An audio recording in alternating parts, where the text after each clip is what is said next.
All right, for this explainer, we're going to dive into a story you've probably never heard before. It comes from a 2,500-year-old text called the Katha Upanishad, and believe me, it reveals a hidden meaning of Diwali that connects this amazing festival of light directly to the Lord of Death.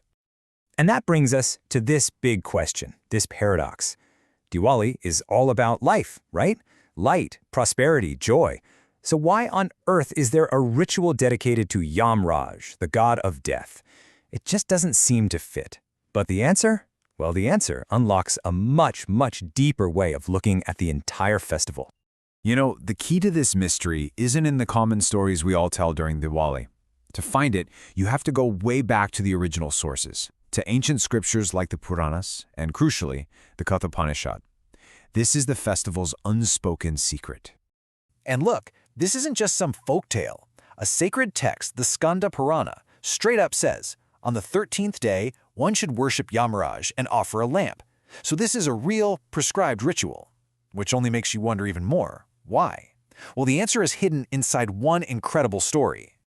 The key to this whole thing is found in the tale of a young boy named Nachiketa. He's just a child, but his fearless search for the truth is about to reveal everything behind this ancient tradition.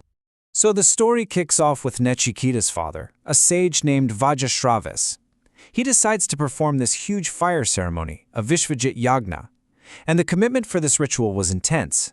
He had to donate every single thing he owned. I mean, everything. But here's where things start to go wrong. Overcome by greed, Vajrashrava starts giving away only his worst stuff, old, sick cows that were basically useless. And his son, who's only 8 years old, is watching this whole thing unfold. And he gets it. He knows this isn't a real sacrifice. It's dishonest, and it's a sin. So, seeing his father messing up this sacred ceremony, Nachiketa decides to call him out on it. Since he's technically one of his father's possessions, he goes up to him and asks, "Father, to whom will you donate me?" His father just ignores him. He asks a second time. Nothing. So he asks a third time, and this time he's insistent. Well, that did it. His father, furious at being challenged, just snaps and yells, "I give you to Yamraj, the god of death." Now, you have to understand, during a sacred yagna, a vow spoken out loud is binding. It cannot be taken back. And just like that, the boy's fate was sealed. But here's the thing about Nachiketa. He was obedient and completely fearless. He accepted his father's command and began his journey to Yamlok, the land of death. And this is where the story really takes off, leading to what we now know as Yamraj's 3 boons. When Nachiketa got to the gates of Yamlok, it turned out Yamraj wasn't home. So the boy just waited. He waited for 1 whole day, then a second day. For 3 full days and nights, he just stood there. No food, no water, not moving. When Yamraj finally returned and saw this kid, he was horrified. To fail to offer hospitality to a guest, especially a Brahmin, was a huge mistake. To make up for this serious error, Yamraj looked at this determined little boy and made him an amazing promise. He said, "For each night you have waited at my door, I will grant you 1 wish. Ask me for any 3 things you want." And Nachiketa's chances were just incredible. For his first wish, he didn't ask for anything for himself. He just asked that his father's anger would go away and that he be welcomed home with love. For his second, he asked for the secret Agni Vidya, the sacred knowledge of fire that leads to heaven. Yamraj granted both wishes easily, and he was so impressed that he even named that fire knowledge Nachiketa Agni in the boy's honor. But it was the third boon, that third and final question, that was going to shake the foundations of the heavens. This was the question about knowledge, beyond death itself.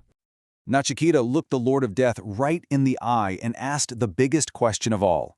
When a person dies, there's a doubt. Some say they exist. Others say they cease to exist. What is the real truth?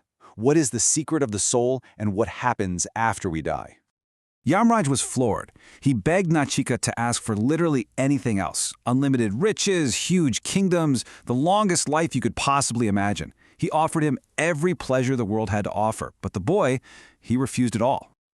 His reply is something that is echoed through the ages. Na vitten tarpaneo manushya.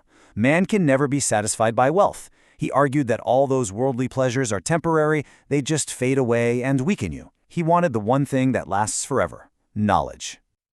At that point, Yamaraj realized he had found a truly worthy student, so he smiled.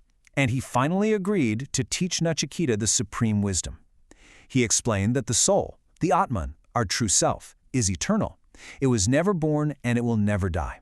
Our body is just a temporary chariot, but the soul is the immortal rider inside. What a powerful story, right? So, how does all of this connect back to lighting lamps for the god of death during Diwali? Well, this is where it all clicks into place. The connection is actually so simple and beautiful. First, ancient texts tell us that Yamaraj's home is in the south. That's why on Dhanteras, we light a lamp facing south to honor him. Second, and this is the big one, remember what Yamaraj taught Nachiketa? The Agni Vidya, the knowledge of fire. The thousands of lamps we light for Diwali are a symbol of that very fire of knowledge, burning away the darkness of ignorance. So you see, this ancient story totally reframes what the festival is really about. It shows us that Diwali isn't just about the lights we see on the outside, but something so much deeper. It points to its true meaning. I mean, just think about the lessons we get from this 8-year-old kid. Be fearless when you're searching for truth. Don't get caught up in temporary and material things. Understand that the greatest thing you can ever chase after is self-knowledge, the wisdom that Nachiketa chose over all the riches in the universe. And at the end of the day, that's the real takeaway.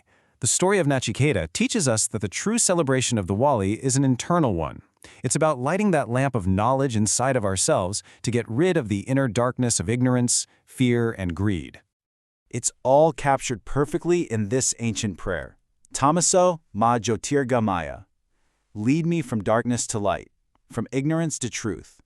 That's the essence of Nachiketa's journey, and it is the true beating heart of Diwali.